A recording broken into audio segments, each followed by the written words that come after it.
this coming June is going to be the Patty Noon Forum on New York City policy. It's going to be particularly helpful with the upcoming mayoral elections. There's also going to be a careers event, which are really helpful for people who are transitioning into green, sustainable careers. And then lastly, we have our tours group, which have events, virtual tours of sustainable facilities in New York. Last week was the Jones Beach Energy and Nature Center. So be sure to sign up for our newsletter and follow us on social media to hear more about these programs. Definitely follow our blog on greenhomenyc.org as well. And then lastly, the Zoom is being recorded. So we're gonna get this up on YouTube as well. So definitely share it with your loved ones and coworkers and everyone else. All right, so on to tonight. I'm gonna do really quick presentations or really quick introductions to our speakers. We have Katie Laura of Transportation Alternatives. She's the Senior Director of Marketing and Communications. We have Josef Kessler of UNI. He's the Partnerships Manager. And lastly, we have Charles Komanov, co-founder of the Carbon Tax Center and Pedestrians' Rights Groups Right of Way, as well as being involved in transportation alternatives back in the 80s, as I understand it. So just barely scratching the surface with Charles, to be honest. But okay, so tonight's forum is all about the streetscape. And I think really at the heart of what we're talking about is like really congestion, cars. There's a capacity limit of cars in New York. I think we've pretty much hit that ceiling. So these presentations are about how we reduce car usage in New York. It's how we, once cars are reduced, how we can take that infrastructure and change it for bicycles, for buses. But streets aren't just for transportation. Streets are also for leisure and play. And as we've all experienced over the last year, they're great for eating, and bands can be out on the street. You may have seen the picture that I took of Vanderbilt Avenue for the header for this forum. One of the left side was on a Thursday and the right side was on a Saturday. I think we all know that the right side was a much more pleasurable experience. So with that said, I think Katie, take it away and we'll get started. Right, so I'm going to talk tonight a little bit about an initiative that we launched earlier this spring because it's an election year. This is called New York City 25 by 25. It is a challenge to the next leaders of New York, anyone running for mayor or any other elected office, to really, kind of radically reframe and rethink the way that our public space is used, starting with taking space back from cars and giving it back to people. This is not really that radical of an idea. COVID in the last year has opened up a lot of possibilities and a lot of people's eyes to the possibilities that streets can play a role in our public lives, in our transportation lives, and just really do a lot more. So we don't think it's actually that radical, although it is a very big number. It's an election year, so really it's kind of time to go big or go home and try to reframe the conversation and set the bar really high for what our streets can become. Go ahead, next.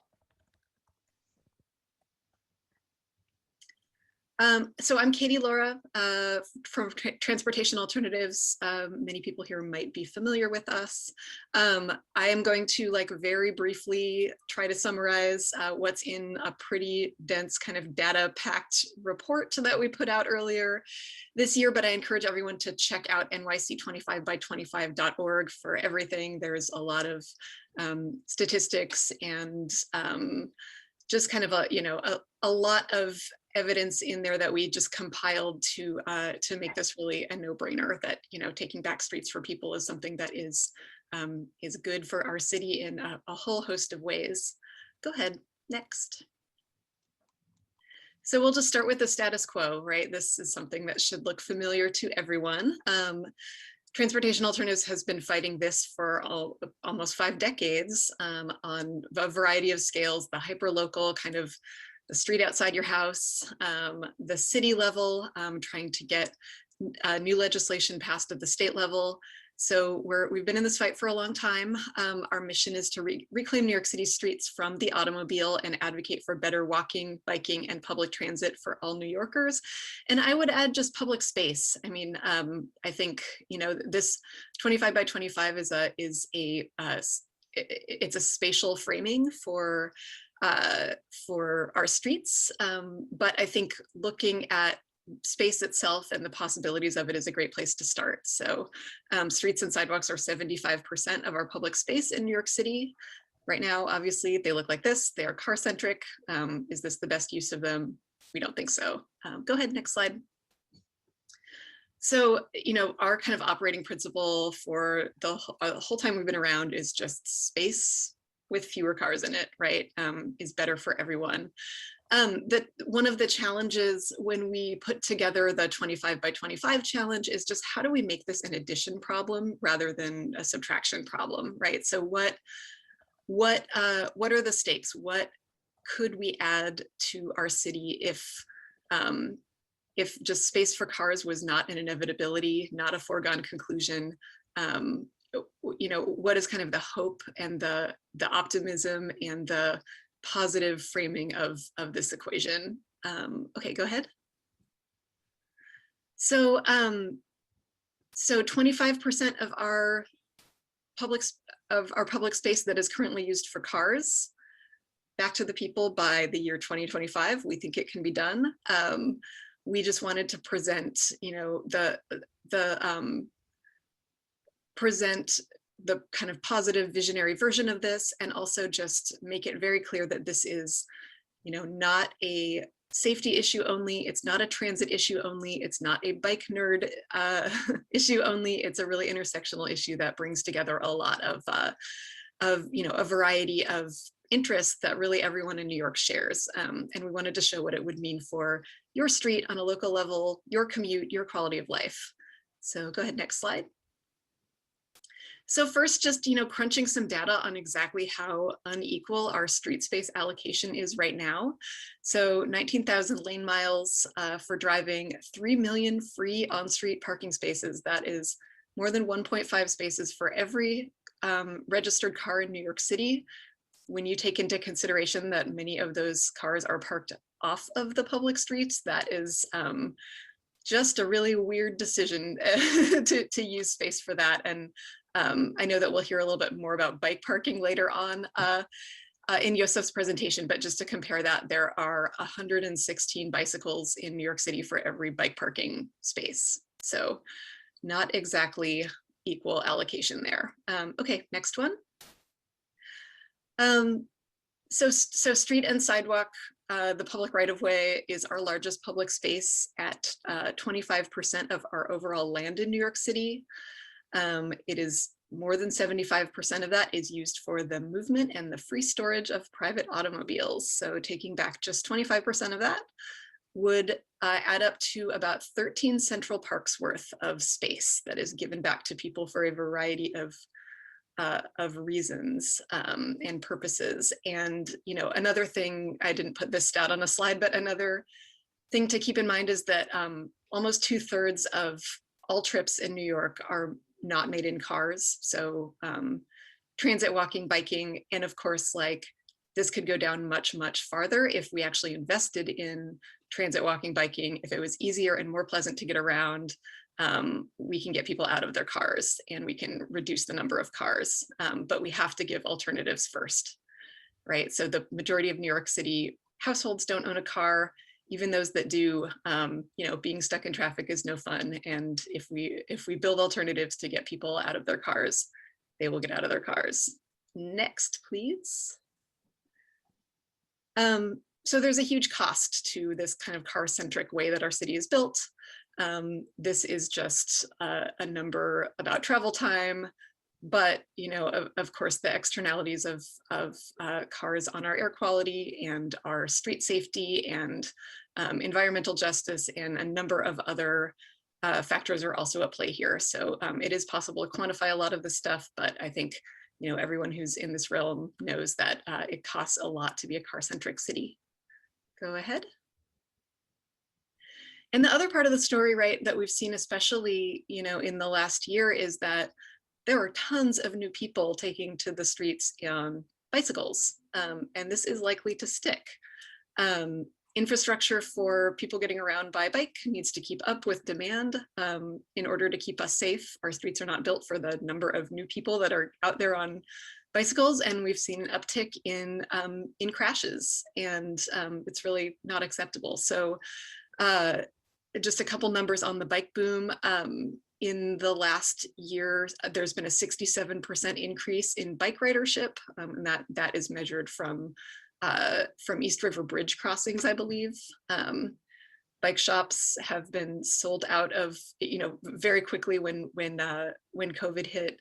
Bike shops all sold out of inventory. That went on for a few months. I'm not sure if they have bikes back in stock everywhere yet, but there were like a bunch of New York Times articles about this last summer. So it was kind of widely seen. And then actually just last week, City Bike had its biggest week ever with over 631,000 City Bike trips. So the bike boom is here to stay. It is ramping up, just setting records last week.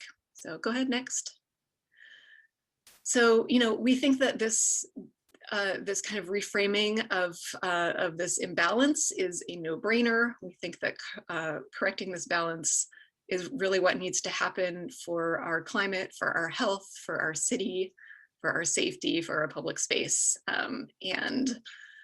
Next, please. And since we've launched this initiative, we have gained a bunch of support across different community organizations around the city. So 190 plus coalition members. And if you want to join us in support, I will show you at the end of this presentation how to do that. But one thing that's been really interesting is just how, as talking to all of these partners to get folks on board, is that we hear reflected back like, oh yeah, this is an anti-poverty campaign, right? Or this is a public health campaign, or this is a climate justice campaign, or a racial justice campaign. So I think it just really speaks to the possibility of how people see our streets, and it's kind of like many problems, one solution.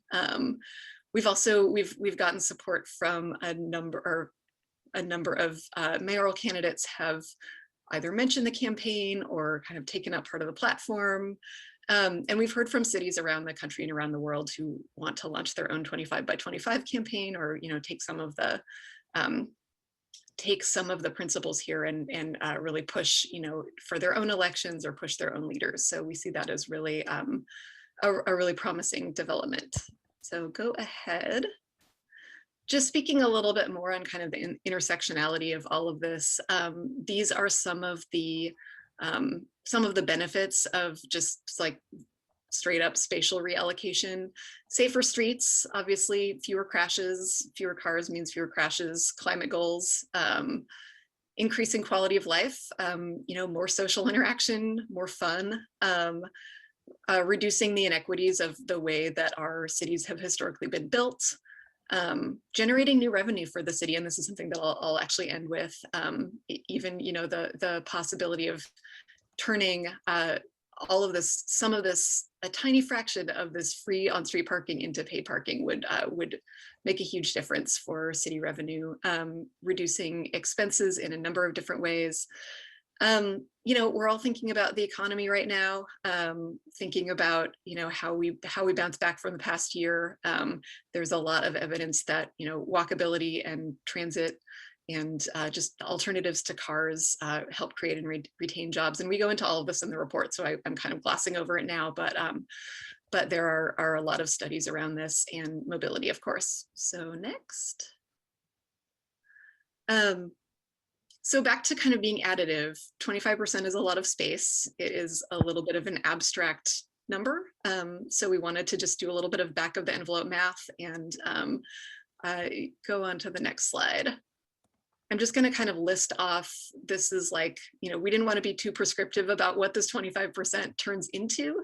I think, that is the mayor's job, and certainly as advocates and as activists, we have a lot of ideas here, but just to give a sense of what 25% of car space, if taken back, could add up to, 500 lane miles of new protected bus only lanes. So every New Yorker could live within a quarter mile of a protected bus lane. It is 500 lane miles of class 1 bike lanes. Those are protected bike lanes. So every New Yorker lives within a quarter mile of a protected bike lane. This is could be an interconnected network, much more so than the network that we have now. Busways, these are car-free bus-only routes that are starting to, there's a few of them that have popped up, but placing them on the most congested streets, the most often used bus routes to make a bus commute a really viable for many, many more New Yorkers. 38 million square feet of open space returned to communities. That means pedestrian plazas, it means parklets, it means community gardens.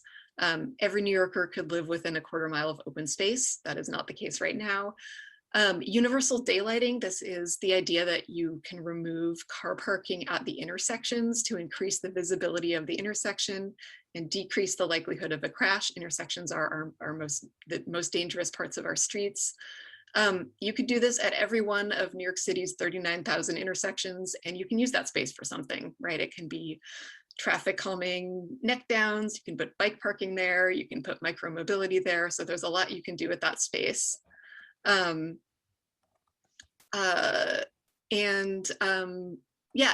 open streets, I think, that there's this is a familiar thing now, but 1,000 lane miles of permanent open streets.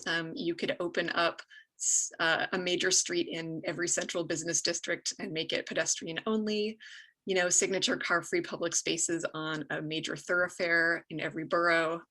There's a lot of room for open streets to expand.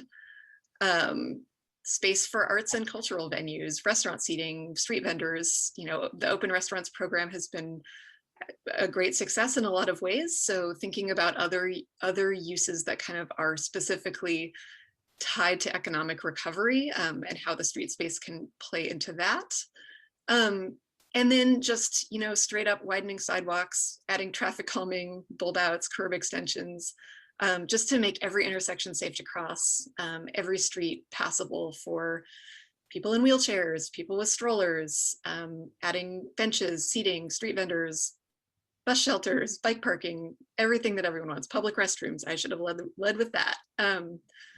Next slide, please. I just couldn't fit all of this on one slide, but just to, to continue and wrap up here, a car-free space outside of each public school, space for outdoor learning, space for pickup and drop off, a safe space for kids who are walking to school, one outside of each of the 1,700 public schools would go a long way. Bike parking, we're really, really low on bike parking now, as we'll learn a little bit later more about, but bike parking and micromobility, a space for public utilities, so package deliveries, electric freight loading and unloading, a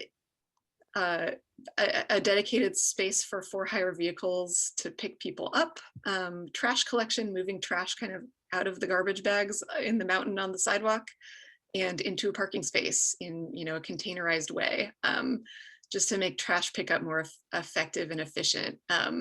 And then space outside of every subway station to make subway stations really much more multimodal. There should be space for bus shelters near them. There should be benches, there should be food vendors, public restrooms, bike parking, to make the transit experience simpler, more efficient, and better. And then, I think that is everything I want to mention here, but it's a lot of stuff, right? So this is not meant to be prescriptive at all. We just wanted to illustrate a little bit of like what could actually be gained if you take only 25% of space away from cars. So next, please. The great news, and this is a great news to folks running for mayor, is that this kind of stuff is really politically popular. We commissioned a poll with the Siena College Research Institute last December, and found that there's really widespread backing, you know, across demographics, ages, boroughs for things like places to sit, wider sidewalks, better crosswalks, more places to play. And the interesting way that thing that we found is we framed this question specifically as like, would you prefer this even if it means less space for cars, right? Because there's kind of a narrative that like no one wants to give up their parking. That's just a political football that no one wants to touch. But it's not true.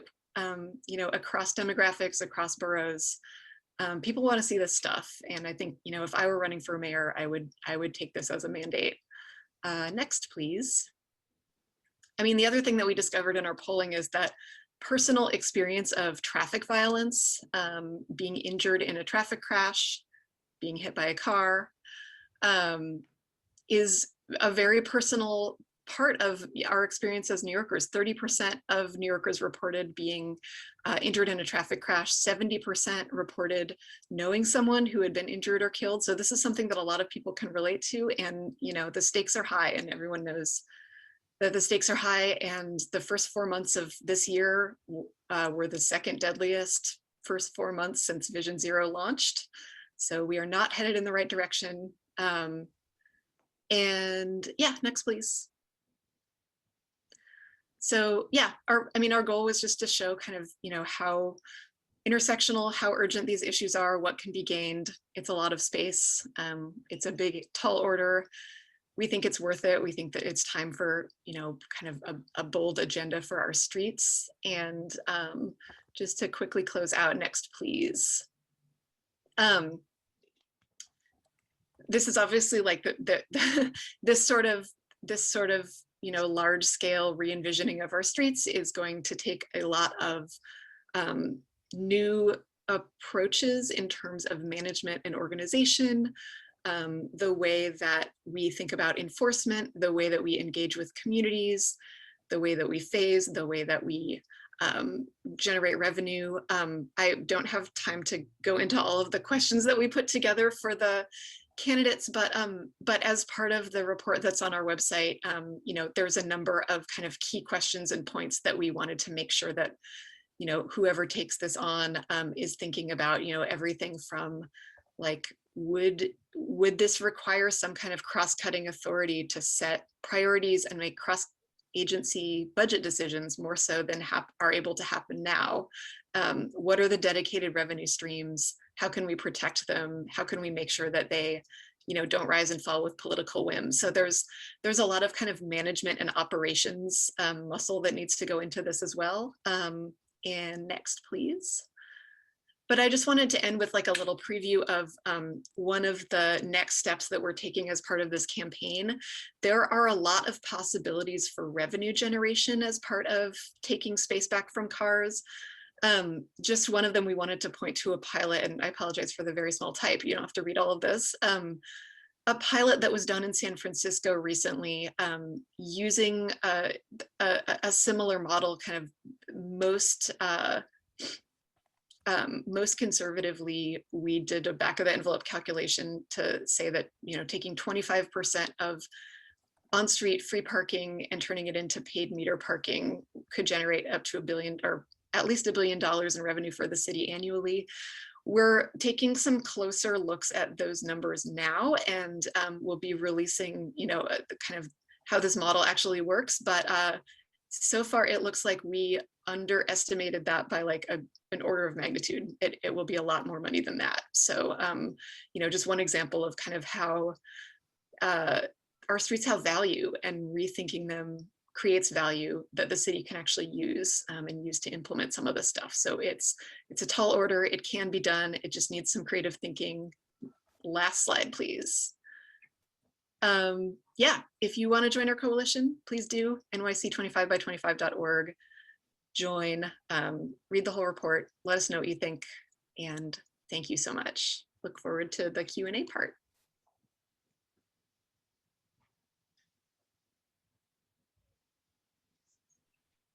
Thanks, Katie. That was great. Yeah, as Katie mentioned, we are going to have a Q&A at the end of the forum. So enter any questions you have in the chat, and we'll be sure to get to them. Next up is Joseph of Uni. Joseph, keep your eye on the chat box. I'll count you down there. And let me start sharing your presentation. Ariel, I got it. Or you got it. Okay, never mind, you got it. Thanks so much. Thanks so much, everybody. My name is Joseph Kessler. I'm the partnerships manager at UNI.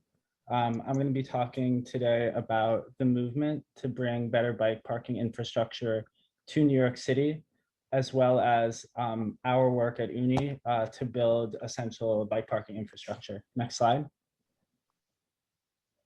So just to frame the issue, New York has a serious bike parking crisis. Bike theft is rampant. According to Transalt, 1/4 of all New York City households have experienced bike theft. And if you really think about like the scale, that means there's 2 million households or 3 million households in the city. That's a million households, 2 million, 1 to 2 million people who in the city who have experienced bike theft. 50% of all active cyclists have experienced bike theft. And when folks do surveys on this, this is the second leading barrier to cycling in cities, the first being safety. And this issue is most pressing for low-income cyclists, for working cyclists, those who rely on cycling as their main form of transportation, as part of their livelihood. Getting a bike stolen is really can be a massive financial burden and really a threat to their livelihood. Next slide. So we think about this as an infrastructure problem. And the way we think about this is about infrastructure and an ecosystem that makes a transportation mode viable. So if you think about cars are a viable transportation mode for many in the city because there's infrastructure that the city provides to make it possible, right? There's lots of space for cars, like Katie has described.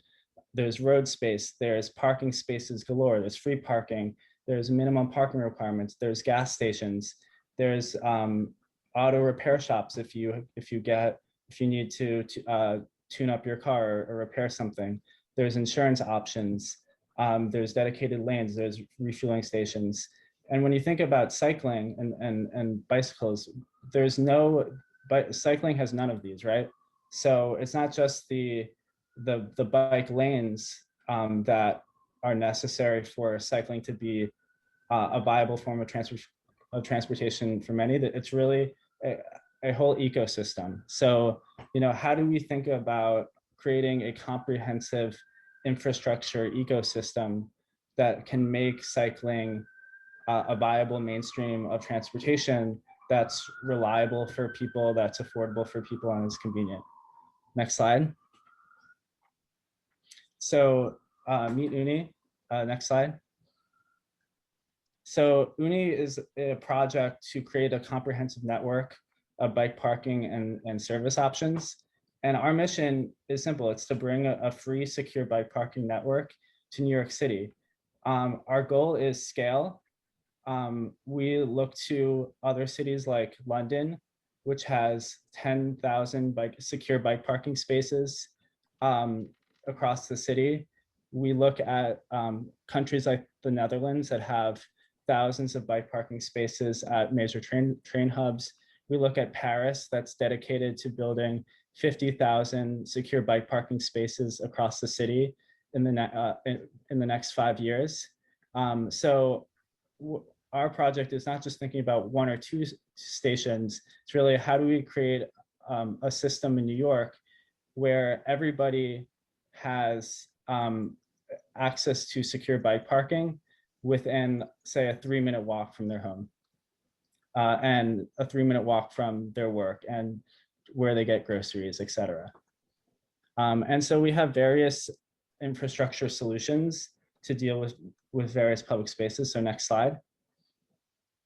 So we built a pod. This is a modular kiosk that can fit between 20 and 60 bikes at a time. It has interior illumination. So at night, it's illuminated. It has perforation, so that way you can see inside it out, and it provides an element of safety. And importantly, it has placemaking elements. We really design for, right, if New York has many marquee public spaces, so it's important that bike parking infrastructure looks good. And in order for it to really exist and harmonize with the streetscape, you need to think about creating bike parking infrastructure that's more so than just the utility, but it's actually a placemaking element and can actually enhance the space around it. So here at the Barclay Center, we have 60 or so people who go in and out a day, but we also have 100,000 people who walk by it. So thinking about what is the experience of that 100,000 people who walk by it, how are they going to interact with the structure? Can the structure actually harmonize with the streetscape? Next slide. So this is a rendering of the pod. It's customizable, so you can see here that the colors are different, the cladding is different. This is a expanded pod, so whereas the first one could hold 20 bikes at a time, this one can hold 40 bikes at a time, so it's just like a double size pod. Next slide. So we recently announced our concept for the Uni Mini, and this is a pod that can fit the size of a parking space.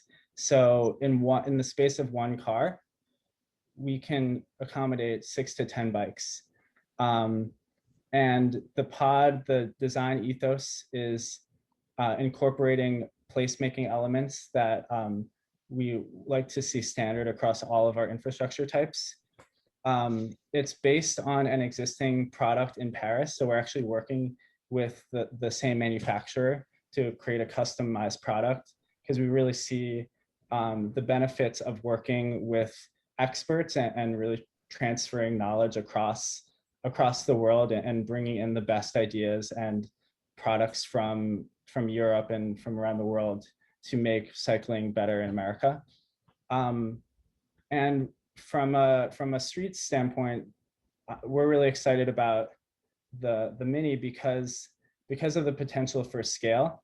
Parking and car parking spaces, as Katie described, is one of the greatest untapped, underutilized public resources that we have in the city. And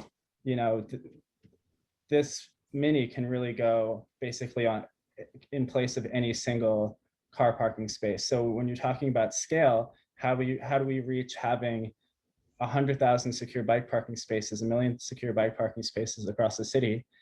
We see that the Uni Mini is a key part of that. Next slide. So this is another rendering.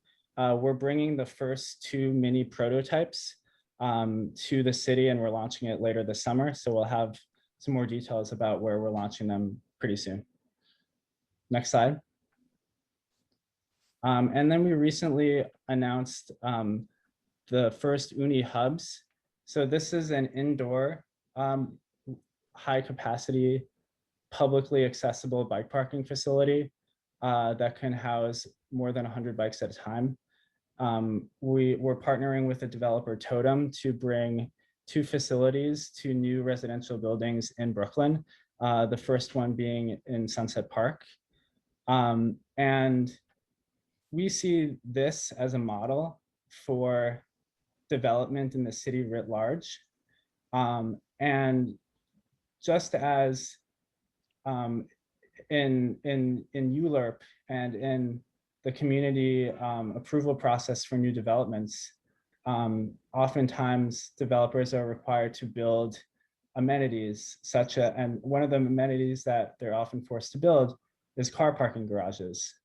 So why not, instead of car parking garages, bike parking facilities, publicly accessible, right? So, imagine as plentiful as these off-street car parking garages are, if New York had a similar plentiful network of off-street high capacity bike parking stations.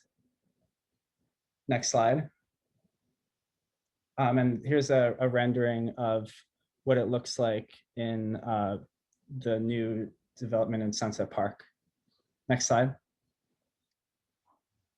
And our project is more so than just parking. It's also providing a ecosystem for cyclists and offering additional services.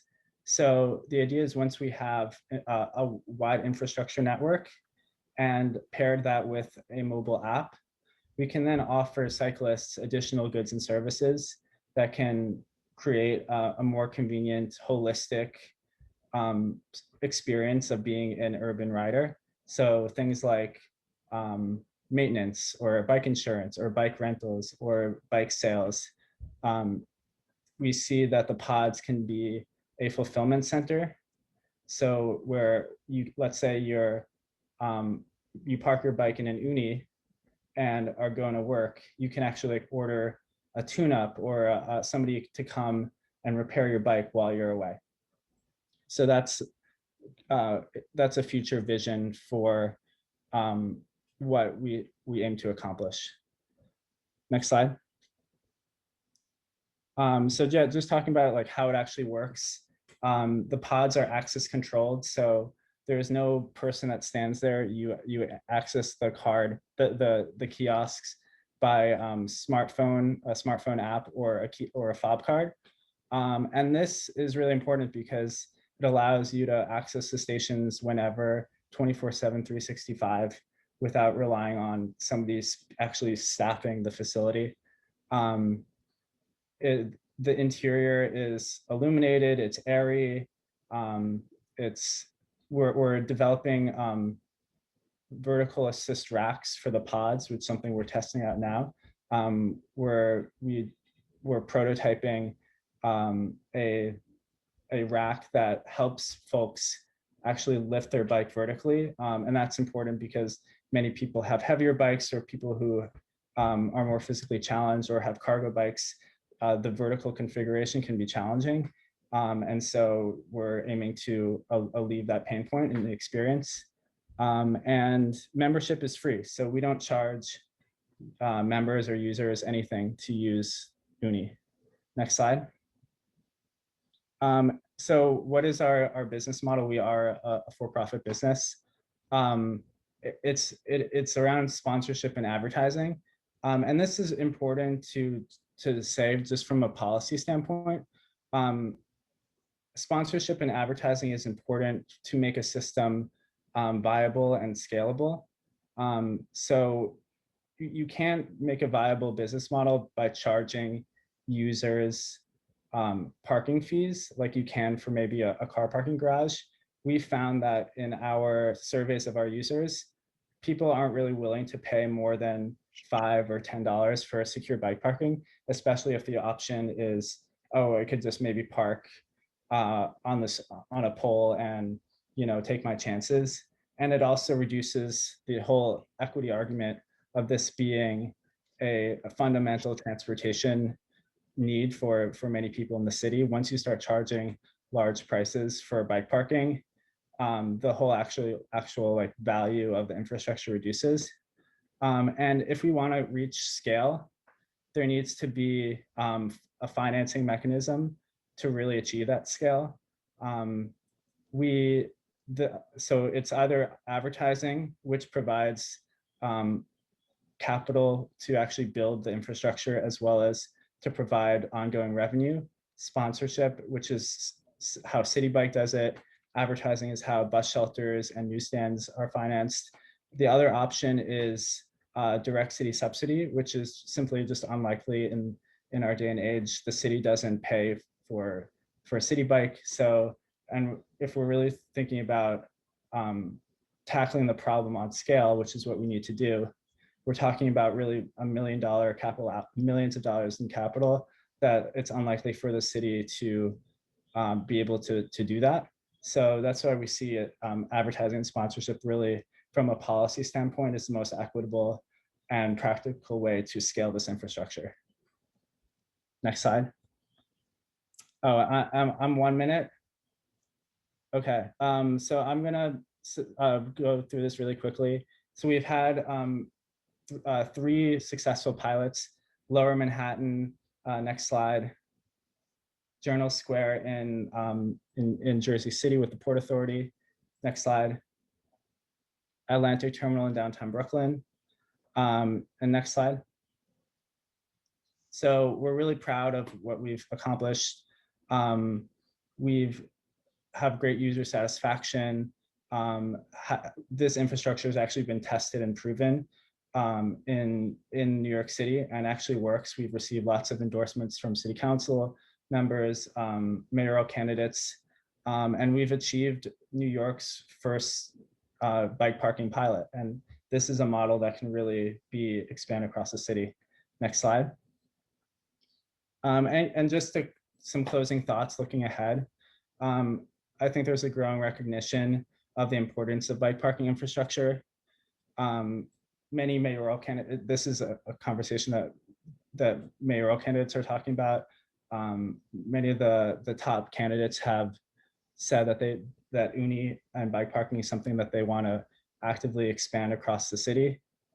The work of Transalt and Bike New York and as well as uni has really helped push this to the fore of the transportation policy discussion.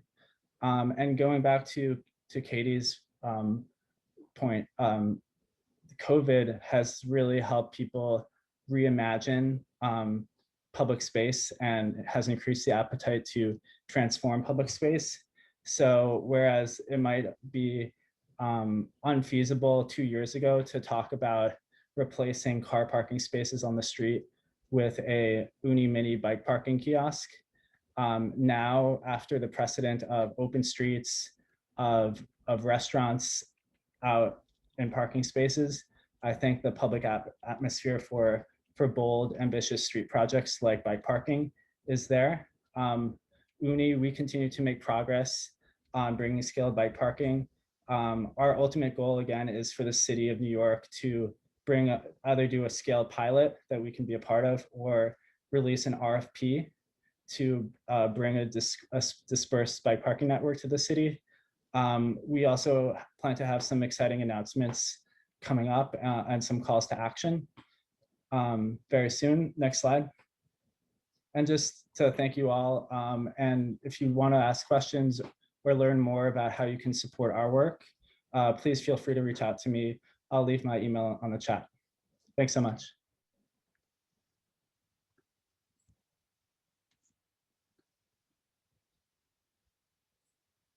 You're muted. Oh, sorry. Awesome presentation, Joseph. Thank you so much for that. All right, next up we have Charles talking about emissions congestion pricing. So we'll get his presentation up, and Charles, take it away. And keep an eye on your chat box. I'll let you know. Yep. Thanks. Boy, those are 2 amazing presentations. You know, I kind of expected Katie's to be as scintillating as it was because I know all the resources that went into the 25 by 25 idea. I didn't expect to be wowed, but I was by the uni. I have to admit, you know, all this time I hadn't quite gotten how exciting that is to see something as mundane as bike parking, how it could become a real key element of transforming the city and making it more bikeable. So Joseph, thanks for that. I just have 6 slides, but they're kind of chock full of info. So I just want to start by saying, you know, what we're really trying to do here with changing the streetscape of New York City is to make the city more livable. And it's not so much that we're going to cut carbon emissions from cars, although of course we will, but rather that by making New York City and all cities around the world, because everybody pays attention to us, more efficient and accessible and equitable and exciting and able to be lived in and to work in, that will help ensure the primacy of cities around the globe, which is fundamental to dealing with carbon emissions and climate because of the parable of cities as inherently green. When you live in a city, your carbon emissions are going to be less than if you, the same human being, lived in a suburb or out in a rural area. So it's this livable city, but also sustainable and healthful. And one of my points that I stress in my own advocacy is the stressing the health enhancing aspect of cities, and especially active transportation. It's not so much that bikes are low emission, although of course they are, but they are healthful and vibrant and help to basically save and extend lives by making people more cognitively and physically healthy. Next slide. This is just a quick look at some work that was done over 20 years ago that I was involved in with this group called Right of Way. You know, some of you may have seen in the upper right, the old style stenciling that we used to do of memorials to people run over and killed by drivers. Then on the lower right is the more kind of gentle and humane and all-embracing stencil. And you know, the one at the top, we did those furtively because you know, we didn't speak to families. We simply tagged the streets as a way of dramatizing the traffic violence, a term that we actually helped coin in the late 90s. But then with this new stencil, we were able to engage families and partner with Families for Safe Streets. Anyway, that's a whole other story. But if you could look at the 10 mayoral steps here, I know there's only time to skim them briefly. None of them have really been done yet, and all of them, or almost all of them, are still kind of on the tips of our tongues. What gives me hope is that we now have an amazingly vibrant ecosystem of advocacy groups from all sectors, all constituents, all causes, all brought together under a common purpose of making the city less car dependent, less car entitled, and more humane. Next slide. All right, so this is kind of about congestion pricing, at least the top half. And these numbers are what I calculated in the modeling that I did and still do, would be the benefits of congestion pricing in terms of improving travel speeds, generating revenue, which boroughs or which constituencies would pay, which is important politically, and what the predicted annual net benefit would be, not in fiscal dollars, but in a kind of the funny money of saved time, reduced traffic crashes, et cetera. There'll be another slide where, later on where we can look at this in detail. But let's get it started already. And for me personally, I've felt a little bit constrained from researching and quantifying, say, what Transalt is doing with the benefits of charging for metered parking under the theory, perhaps mistaken, that you don't want to hit motorists with everything at once. Don't jeopardize congestion pricing by talking about charging to park your car in residential or commercial neighborhoods. Let's get congestion pricing going, and then we can go whole hog on the other stuff. Now, maybe I'm being too gradualist, but I've felt a little bit hamstrung. Congestion pricing was supposed to have started already. Let's keep the pressure up. And then once it's up and running, and now I'm on the bottom half of the same page, we need to be piloting per minute pricing. And I did a report, the cover is shown on the lower right, about per minute pricing to discourage stockpiling of Ubers and Lyfts in Manhattan. I'm now working on a study of per minute pricing of e-commerce delivery vehicles.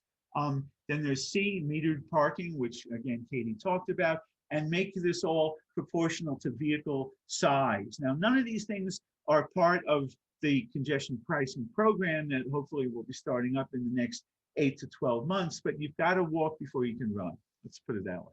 All right, next slide. All right, more ideas, not directly having to do with pricing.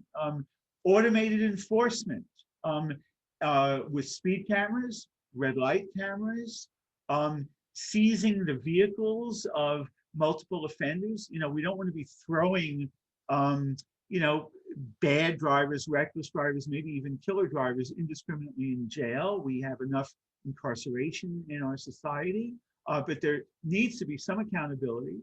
And automated enforcement is race blind, it's class blind, it eliminates profiling, it reduces the prominence and the profile of the NYPD on our streets. And then this last bullet, again, I'm still in the top half here, an idea of speed duration fines. And I want to draw your attention to a lovely little exchange on Twitter just a couple of weeks ago when somebody was commenting on my proposal to have per minute pricing for these e-commerce delivery vehicles. And they made the very fair point, well, my goodness, isn't this going to incentivize speeding and reckless driving? There is hopefully an answer to that, which is that with these fleet vehicles that I am proposing would be charged on a per minute basis for occupying city streets. It's not just driving, it's taking up space. Well, the fleets could be metered with connectivity, or they could be equipped with connectivity that would track their driving speed and would automatically implement sliding scale fines based on miles over the limit and the duration that they were over the limit, and that ultimately this could be spread to all motor vehicles. And although I didn't sort of include it here, the this person who I was responding to said, "Oh wow, I get it, I love it. You know, let's work for that." But the other thing that we want to do, and this is now the same slide but the bottom half, we need to slash NYPD's role in traffic management.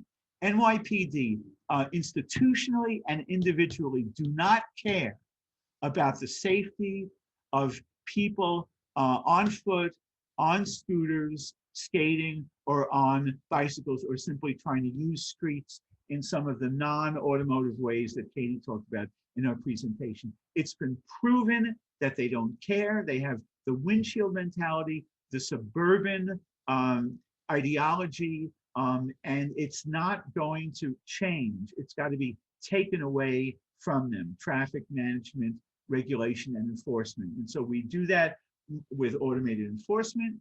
We do that by taking inquests of fatal traffic crashes away from NYPD and giving it to DOT. We get cops out of their patrol cars. We have restorative justice for dangerous drivers. And we replace placards. I think we're going to have some sort of parking cash out program as a way to, in effect, bribe police and fire and correction officers, et cetera, to use, you know, to be amenable to giving up their placards. Next slide, please.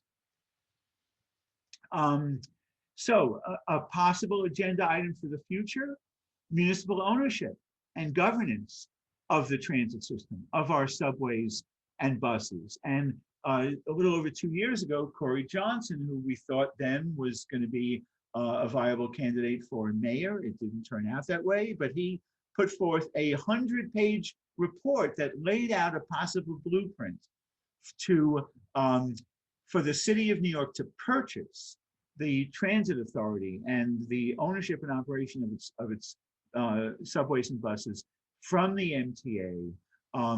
And what are some prospective benefits of this? Well, there could be more political accountability.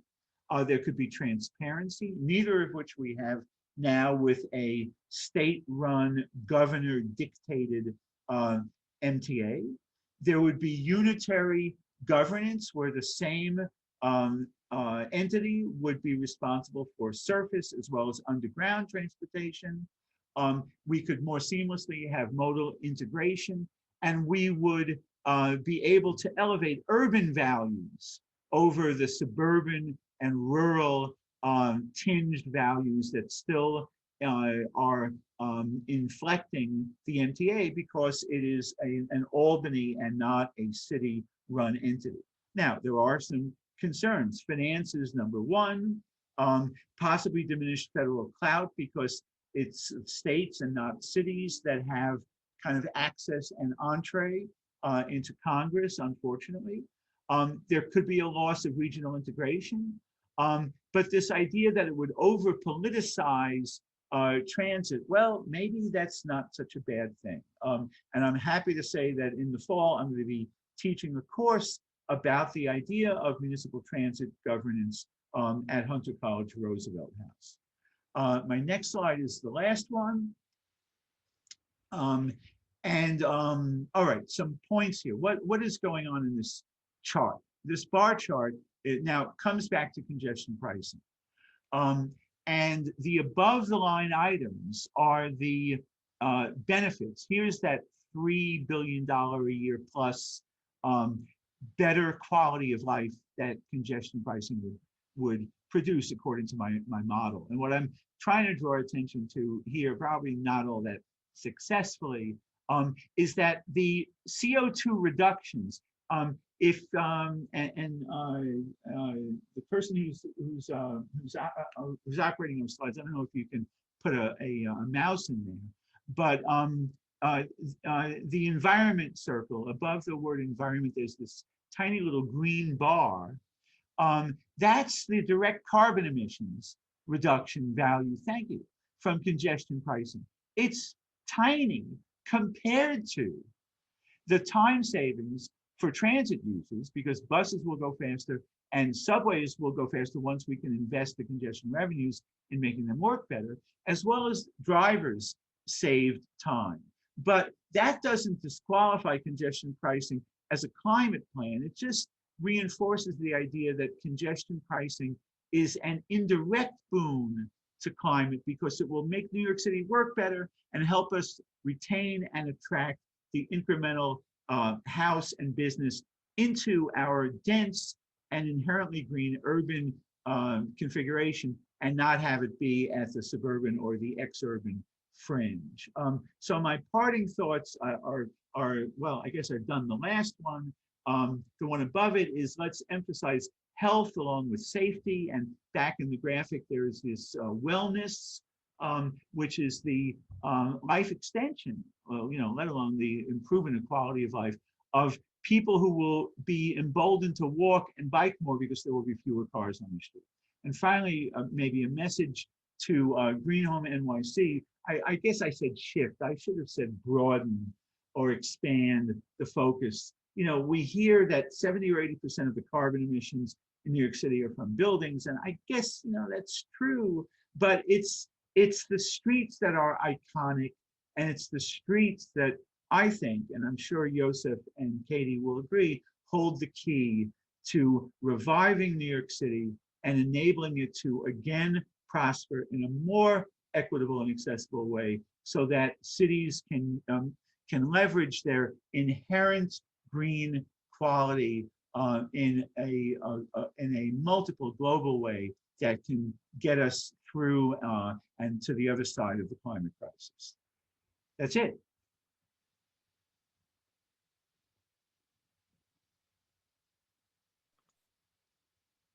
Wow, really good. I'm definitely going to rewatch that presentation over to really absorb that.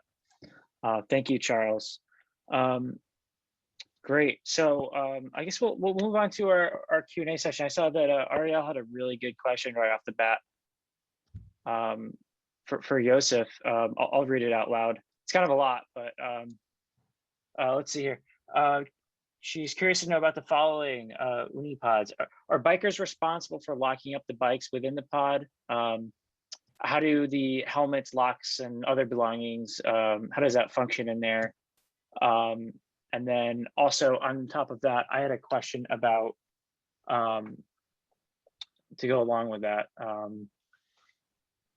Well, we start with those two, and then I'll get this third question up that relates to it. Sure. Great question. So the users are responsible for their own locks. And I'll preface by saying that I'll talk about what we do now versus like what the vision is, because really we've done a pilot, a proof, but we haven't yet to realize our full vision for product development. So currently users do bring their own locks, and there are racks to lock them to. In terms of security, the access control system and just the enclosure offers one layer of security. Every time that somebody scans in the door, it's logged into the system. We have a security camera inside, and we also verify all the users before they're given access. Helmets, locks, and other belongings. We see this as a community space. And so there's got to be some community guidelines about like what stuff you can put, right? We don't want it to be like a Manhattan mini storage where anything goes. We really want it to be for bikes and scooters, and bike related, like helmets are okay. If you want to leave your lock in there, it's okay. Some people like will leave a battery, sure. But if it gets sort of out of hand, where it's like, oh, people are storing like, I don't know, like a suitcase or other things that aren't really like necessary for their transportation. That's not what the pod is for. The pod is really for bikes and scooters. And then going off that too, I was just curious, what do you like recommend as the length of time that a bike should be in there? Mhm. Are you guys marking this as kind of like a daily use thing? Yeah. Or, is a week okay? Like, what are your Yeah. thoughts on that? Yeah, that's a really great question. We currently, we think about it, there's like 3 different types of bike parking. There's one is like very short term, like you're just going to the grocery store and you need to lock your bike up for like 30 minutes or less than 2 hours. And there it's not, a lot of people were just okay, like parking on an on-street unprotected bike rack, right? There is a place for unprotected bike racks. It's more, but it needs to be for a short term. Then there's medium term, which is where we see Uni's like the niche. That's between 8 hours and say like 48 hours. So this is, okay, I'm biking to work and I'm going to be in my office for 8 hours. Then that's too long of a time to leave your bike unprotected on a rack outside because it could get stolen. Or I'm parking my bike, I don't have bike parking in my building or in my apartment, but there's a pod on my block that I can store it overnight. So we see Uni as serving this sort of like 8 hours to 48 hour windows. And all of our pods have different use cases. So at Journal Square, we're right next to a transportation hub. So it's a lot of first and last mile commuters, people commuting to the path. At Atlantic Terminal, there's a lot of residents who use it. So they'll take their bikes out in the morning and park them at overnight. There's working cyclists who come in all hours of the day. There's people shopping at the mall or going to work. Some people like who work at like the Target at Atlantic Terminal or at Barclays Center. So secure bike parking is needed for lots of different use cases. It's residential, people going to offices, transportation hubs.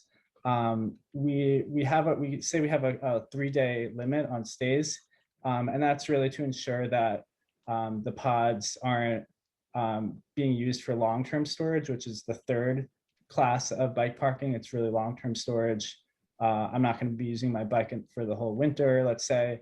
That type of use case, we don't want the pods to be used for because that diminishes the available space for the active riders who really use their bikes for transportation as a primary transportation mode.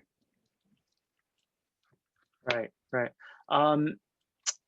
So Charles, I saw you answered a little bit in the chat. Let me read this question, and then if you want to give a verbal answer, that'd be great. So Evan asked, as we transition away from COVID and hope to boost businesses, what do you say to those people who are traveling in from the outer boroughs who absolutely like need to get into Manhattan? And are different types of businesses exempt, or is it kind of just a flat? So thanks. Let's establish kind of two tiers.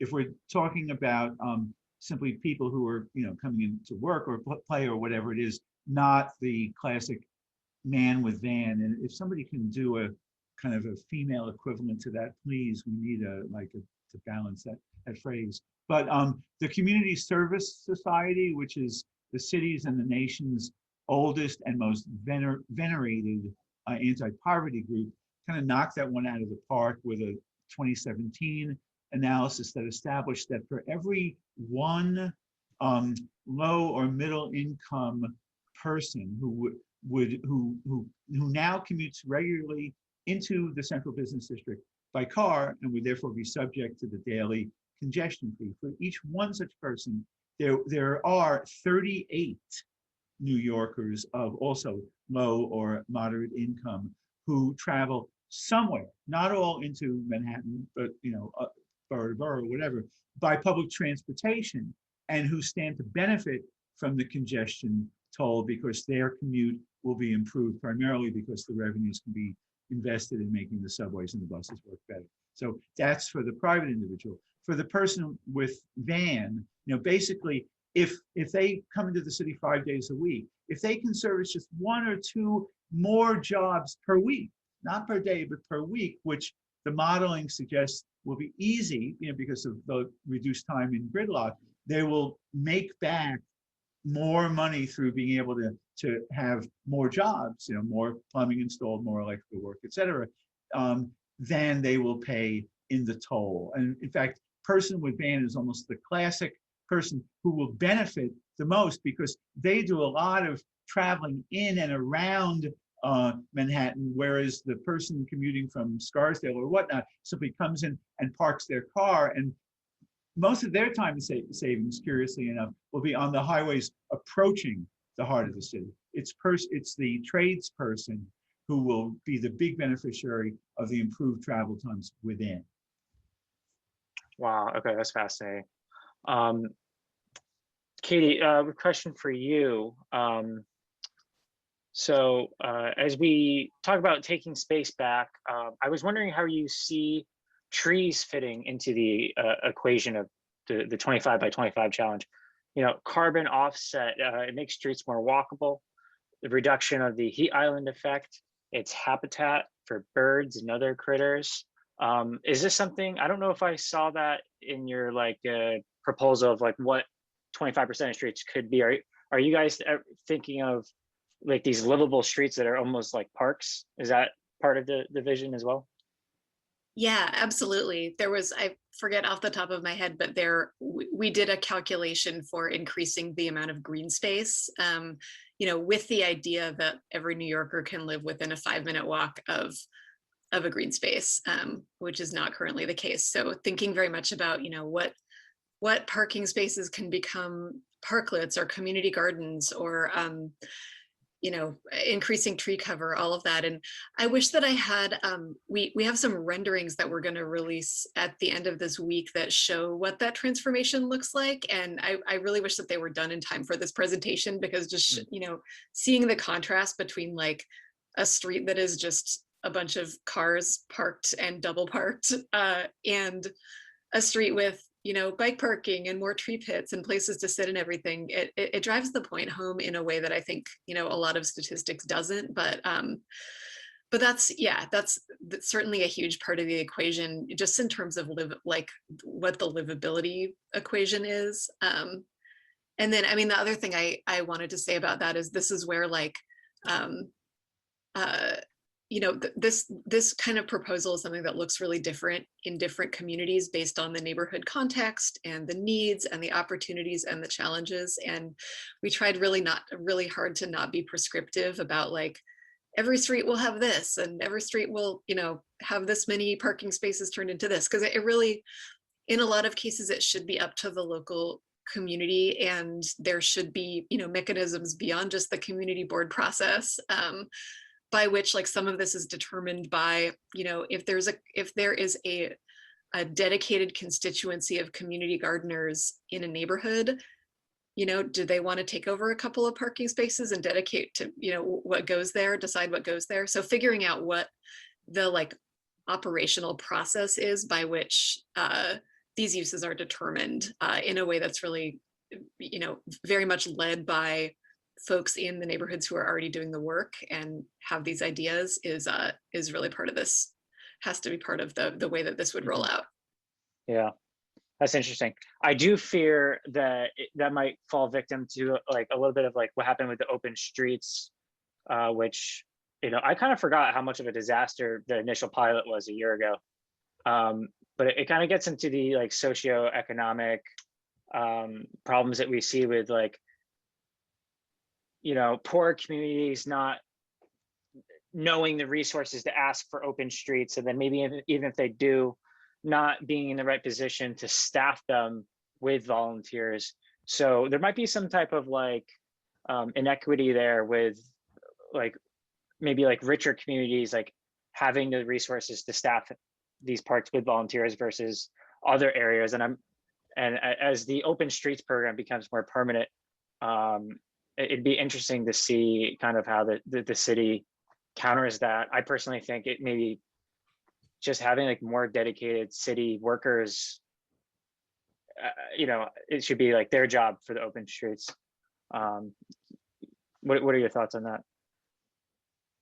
Yeah, that speaks to why it's so important to create dedicated revenue streams that can't rise and fall with political whims, aren't up to the community boards to decide, aren't even up to whoever happens to be the council member in that district and what they care about. I think, some level of kind of self-determination within neighborhoods of what goes where, based on neighborhood needs, opportunities, and energy has to be part of it. But then, the city has to put its money where its mouth is, right?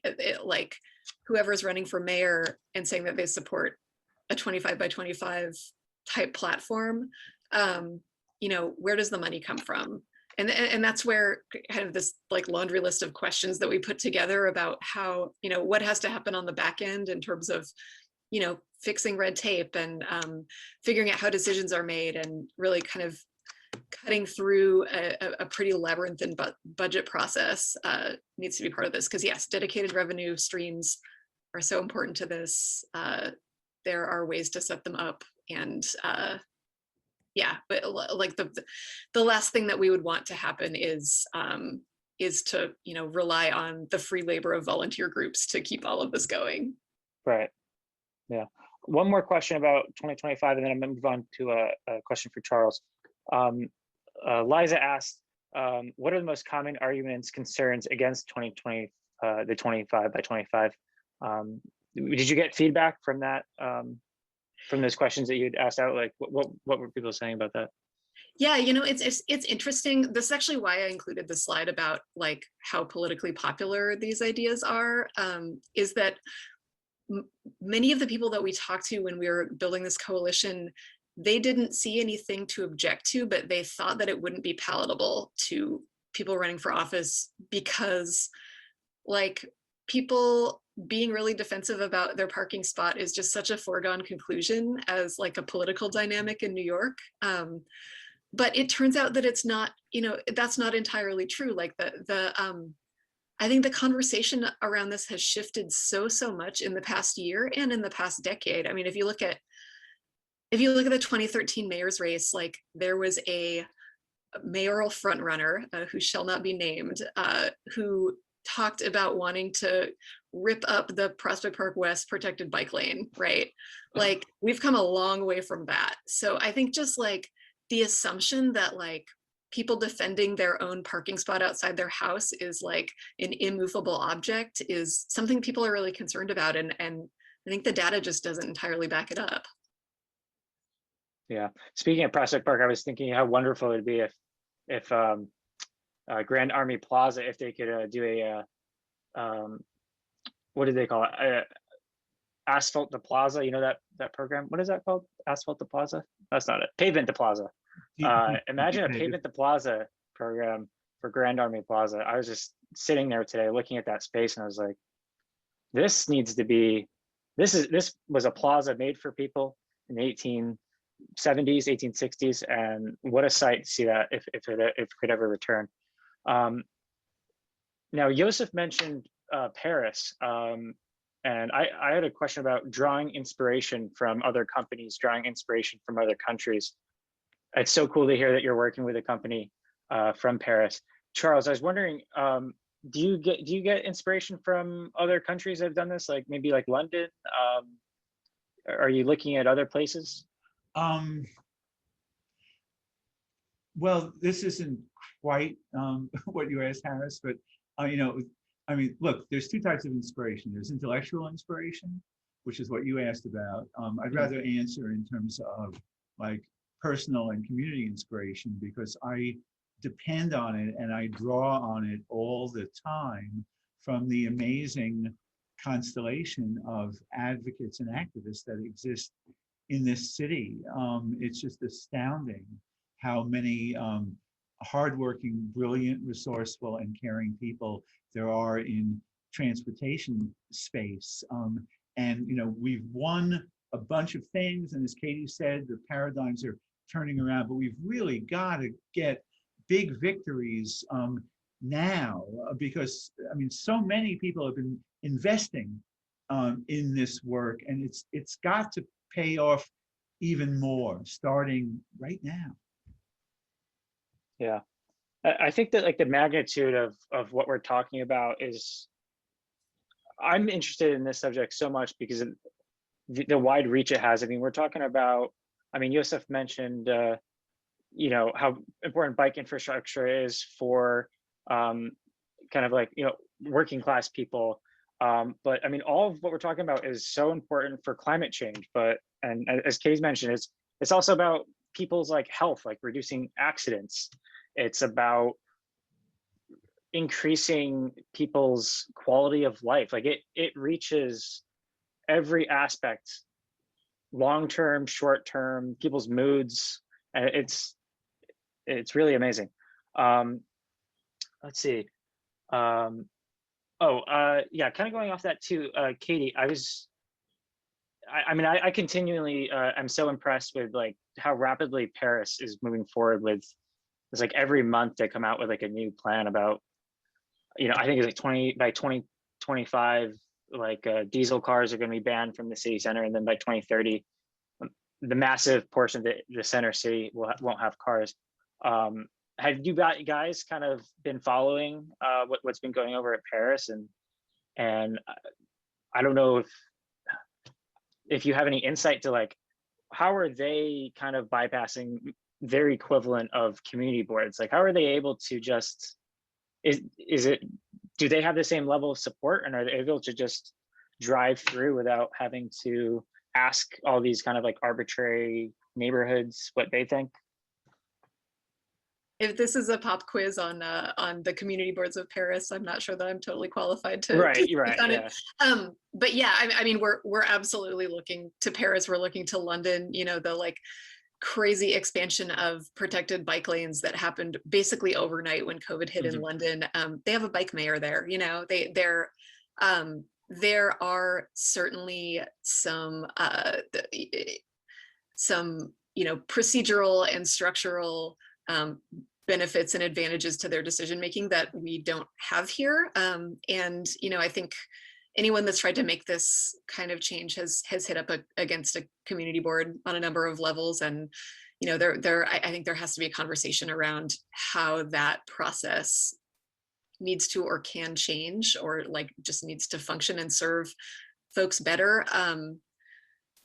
I think, you know, the other, this is like a little bit related to what you said, but like also a little bit unrelated, just in terms of kind of looking to other cities. I think that, you know, in our advocacy world, there's a lot of like, well, if Copenhagen can do it, we can do it. If, you know, Paris can do it, we can do it. And all of that is true, but I don't want to downplay the extent to which like other cities across the US are looking to New York as a leader on a lot of this stuff. And, you know, we like New Yorkers are so provincial, you know, we think about our own problems and we think that you know, our problems are so much different than everyone else's, and there's no possible way that we can take lessons from other cities. But like, other cities are looking to us and they think that we're really on the cutting edge of a lot of the stuff, even if we don't think it ourselves. Like when we released this 25 by 25 report, like people reached out to us from all over that were like, oh, New York is doing this. And it's like, no, New York is not doing this. We're just saying that New York could and should do this. But now it's like that we have, you know, we have advocacy groups in St. Louis that are like, hey, Mayor of St. Louis, look what New York is doing. So just kind of saying it and setting the bar high and saying like, we're New York, we can do this stuff, you know, is sometimes more powerful than saying like, Paris already did it, so we can do it. I don't know, there's just like, there's a narrative in there, and like, you know, owning like what New York can and should do, and being really loud about it, I think is an important part of this. Yeah, well said. And there's definitely a lot of instances that New York can draw, you know, draw inspiration from other New York or from other US cities as well. I see a lot of one thing that we didn't really talk about was like actual like city infrastructure, and not just policy. You know, we can reduce, the speed limit is 25 miles per hour in New York, but no one follows that. And, you know, that's an enforcement issue, but that's a like physical infrastructure issue as well. We can't have plastic bollards. We can't have 4-lane roads everywhere. And I see a lot of like curb outs in Seattle, where it's like a, you know, like a standard curb to slow down cars from making right turns and whatnot. And then I look in New York and it's 3 pieces of, you know, 3 lines of yellow paint. And it's, I mean, the thought is there, but I do think the city kind of needs to step it up on like the physical infrastructure as well, which hope to see a lot of that very soon. I was wondering if anyone else in the chat have more questions here. We have a couple more minutes. I'd love to hear some more questions from you all. Please type away. I will probably, you know, be able to unmute you guys and start your videos shortly too, if you want to ask questions in person as well. Let me actually just do that right now. So you could do the raise your hand feature and then unmute yourself and ask a question if you'd like to do it in person, or type it in the chat. Harris, I need to actually run in a couple minutes, but I just wanted to, since you mentioned Seattle, I just wanted to say one other thing about Seattle. I'm actually in Seattle right now. It's my hometown and I'm visiting right now. Oh. But on this notion of like, you know, how do we get people to move? How do we convince people to move out of their cars? And like, is it about making it so onerous for people and like just putting a huge burden on car owners, including people that rely on cars, need cars to get around? No, not necessarily. Seattle is the city that spent the most per capita on new transit and streets projects in the last decade. You know, the population here has really been growing a lot, and transit was really far behind other cities, and the city just decided to, you know, make this big sudden investment. And it's like seen the largest decline in people who drive alone to work and the largest decline in car ownership of any city directly following that. So, you know, that's about creating an alternative, and not just like creating punishment. And it's working. Like, people don't want to be stuck in traffic. You just have to give them some other choice. So, you know, we've seen that happen here. And I think, you know, in terms of looking to other cities, like that's a pretty concrete example. Right. Yeah, Charles? Well, I'm going to push back to that a little bit, Katie. And you're absolutely right, what you said about Seattle's success in the past decade, and it's great. But I think the sticks are equally important as carrots, especially since the stick of, say, congestion pricing or other forms of pricing can translate immediately into improved public transit through buses being able to, navigate and slice through because there's not as much gridlock that they have to contend with, as well as dedicated and enforced bus lanes, automatically enforcing, et cetera, et cetera. And I'm on camera. And this idea that people don't want to be trapped in gridlock. All kinds of analyses have shown, including a great study that Transalt commissioned by Bruce Schaller back in 2006, that showed that people who get free parking at their workplace, city employees, are twice as likely to drive from the same zip code in Queens to the same zip code in downtown Queens or the central business district as people who don't get the free parking. So car ownership it's not something that we're going to be able to just carrot our way out of. We need both the carrot and the stick, in my view. So I want to ask something or say something that's like way weird. But years ago, I was on jury duty, and of course, every case was a drug case. And I've never heard anybody talk about this, but when police see a person of color ride a bicycle, they immediately assume that they are going to deliver drugs. And that was the evidence, that was part of the evidence given the police in the grand jury. The policeman said, oh, well, he was driving a bike and it was under the Park Avenue overpass, or underpass rather, and he was going to give drugs. And I just thought that was so interesting that I have to move because it's noisy, but that their automatic assumption, if they saw a person of color with a bike, is that they were going to drop some drugs. Thought that was so interesting. Does anybody have any comment about that? I think there's a more powerful word you could use than interesting, personally. But yeah. But I mean, I think it is a factor, and among certain people, who are looking at bicycling. Yeah, I guess my comment on that is people of color make up the majority of cyclists in the city. There's this New York City is majority minority, and the plurality of cyclists in the city are working cyclists who are mostly immigrants, people of color.